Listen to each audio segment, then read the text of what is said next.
And I spent $900 on this gypsy fortune teller to try to restore my relationship with Dennis Prager that I blew up for the sake of my own blogging to get away from the impossible tension that came with both venerating Dennis Prager and writing a blog about the pornography industry. So the first time I go to this gypsy fortune teller, I drop about $50 on her. They were very smart. She started me off, oh, I'll read your fortune for $5. But then she had all these add-ons. She upsold me on various add-ons to her fortune telling. And so I think I dropped $50 on her that first time. And I walk home. And for the first and only time in my life, I came home and I found an email from Dennis Prager that was not a reply to an email I'd sent to him. So the only time in my life that I received an unsolicited email from Dennis Prager was after I dropped $50 on this gypsy fortune teller. And the email quoted something that I'd just written about 2 hours before about how I'd come home from the hospital after being held in overnight at the hospital after my wrist surgery.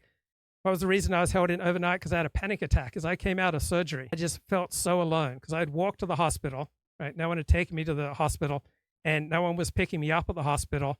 And I felt so alone and I felt so broken and I was so uncomfortable with the direction of my life. I felt like I was betraying everything good that I'd ever stood for. I felt like I was just running in a self-destructive downward spiral, that I was stuck in some negative trends in my life that I could not surmount. I felt absolutely alone. I'd lost all my friends in Los Angeles. I'd largely alienated myself from my family. My life was just going down, down, down, down, down, down, down, down, down. My life was going to hell.